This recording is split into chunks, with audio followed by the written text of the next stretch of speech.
Hello everyone, we're here with Todd Watkins, professor here at Lehigh University, and today we're going to be talking about the young entrepreneur programs that they have as far as entrepreneurship, and he's going to bring us through the program itself and talk about what entrepreneurs go through to start up into their businesses.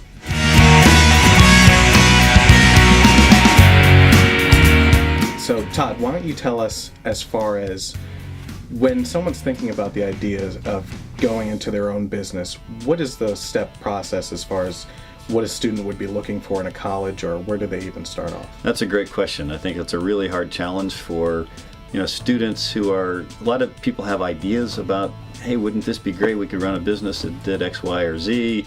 Have a product idea, I've always wanted to do it.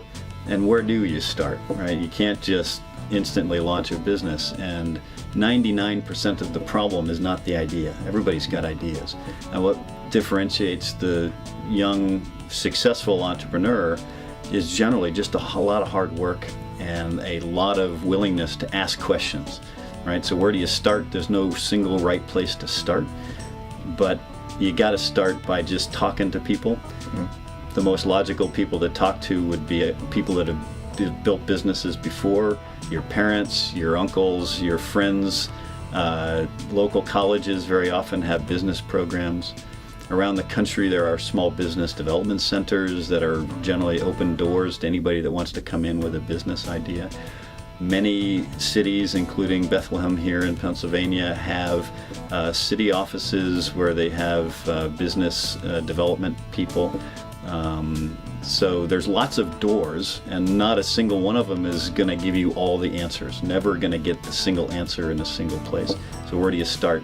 You just got to start asking questions. I think that you and I had been talking earlier about how people think that they just have this idea and they want to run with it, and that they could just find someone that will give them the money, or maybe they even have some sort of resource for that money, and they could just start up their business and run with it. But why don't you tell them why this type of scenario is very unrealistic, and what they would probably, I mean, we mentioned some of the steps there, obviously, as far as different resources to go to, but how about talking about the business plan itself and getting ready for that type Sure. I actually like to distinguish between the full-blown business plan, which an MBA student would write a 30-page business plan with a lot of financial analysis and so forth. I think it's much more important when you're first starting out not to worry about the business plan so much, the formal version of such a thing that you would shop around to a banker or an investor, but work on what we like to call the business model. Okay. What's the opportunity that you're really trying to address? In other words, you got to find a pain in the marketplace that you can help somebody with, create value for them.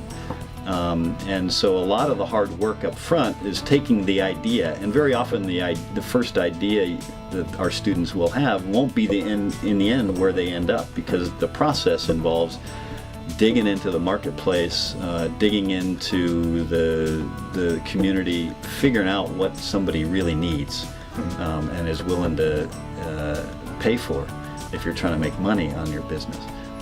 And understanding that. So the step after the idea is to bounce that idea off of a lot of people and see if there's a real pain in the marketplace that you can help alleviate. Within the model that you were talking about, it really seemed, when I was looking through all of the coursework that a student has to take on, that the business plan that I just mentioned earlier is a huge part of it. What do you think would be the time span, as far as from when someone initiates to start that plan to how long that usually takes for them to complete it? I mean, is that towards the end of their coursework then? That's a very interesting question. So there are traditional sequences of courses that students in a university could pursue in entrepreneurship. Many universities, Lehigh University included, have sequence of courses. And our undergraduate sequence is a minor in entrepreneurship, and that's a 5-course sequence, right? So that would take you several semesters to pursue that. Some students don't do that at all. Some students just reach out and take advantage of the resources that a community or a university might help them develop their business, and you can launch businesses without going through formal coursework. So really there's no single correct track. But I think it's unrealistic to imagine that you could launch a business within a week or a month, right? There's a lot of planning. Some students manage to get something off and running within a semester, 3-5 months. If it's a technology, you probably have to do some development and some prototyping and line up some suppliers. That's a several years long process if you really are pursuing something technical. If it's a service-based business or an online sort of quick and dirty thing, you can get up and running. That doesn't mean you're going to be making any money anytime soon. Is that something you've been seeing a lot of as time has progressed with you here, as far as the internet taking hold and really changing the business model of what students are pursuing?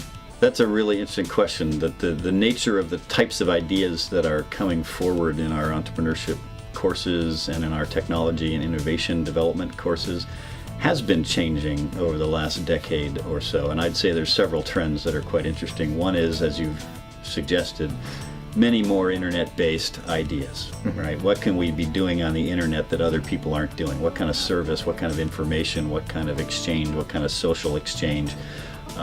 So students and non-students are circling around trying to find ideas in there. Trying to make money on the internet is a real challenge. Even Facebook is struggling trying to make money on their model, right? So the business model on how do you extract value and how do you get people to pay you for stuff online is a major challenge. One of the other issues that seems to be getting increasing attention is green. Right? Green technologies, green ideas, recycling kind of models, businesses built on something that is trying to save the environment or help green something. Another real trend is much more socially oriented. We have a lot of students who are increasingly thinking of themselves in an entrepreneurial mode, not to try to make money on some business, but trying to develop an organization that can sustain itself and then help someone, whether it's help your community or whether it's help children in Africa or whether it's help animals survive in polluted waters. There's an organizational problem there that's every bit as entrepreneurial, and a lot of students are getting quite drawn to those issues. You had sent me an example of the 2 students that went over to Africa to do the water supply, to clean the water supply for the village. Do you want to quickly explain what they had done? Sure, that's a really great example. I'm glad you brought it up. We have on Lehigh's campus, and I think many campuses around the country have these things in place.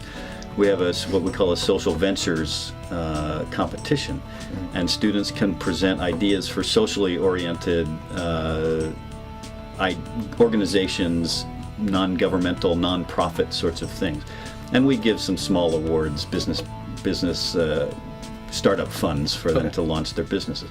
These students in an international relations, political economy, international development course came up with an idea for a water system organizational strategy for working with rural villages in the parched areas of Africa, and specifically in Tanzania, where a lot of people come and drill a well, and then after a few years the well breaks and the people can't get water anymore, so they end up spending 6 hours walking to a local river and back to bring water to their families. And so they came up with a strategy for working with village leaders in the town for how to privatize those wells, create a business out of making the wells run and maintain them, identifying a person who's can fix bicycles or fix pumps, and putting them in charge of the well. And if people come and pay a penny or two when they take water from the well, that pays the person's salary, but what it does for the community is creates an ongoing incentive to keep the well maintained. And they have to get the whole community to buy in that they're willing to pay a little bit of a fee for the water, but it saves people walking 3 hours to the river. So most of they identify a community, they work with the town elders, they get a mechanically oriented individual, and they've launched a non-governmental organization, a non-profit NGO in Tanzania to run these. So that would fall under the social entrepreneurship. And what we had just been talking about, we just went over what social entrepreneurship is, where people have ideas, and that's not necessarily about making money for that person, although you can live off of different things, as you were talking about, as far as the grants that they could have coming in, even businesses maybe sponsoring them for their ventures over there. And we had also talked about the the process of going through and starting up a business plan or going for an entrepreneur program at a local college for you, or even a college far away. So in the next series that we come up with, we're going to be talking to you more about deeper issues, the steps of the programs, and what else you can learn about going for an entrepreneur program.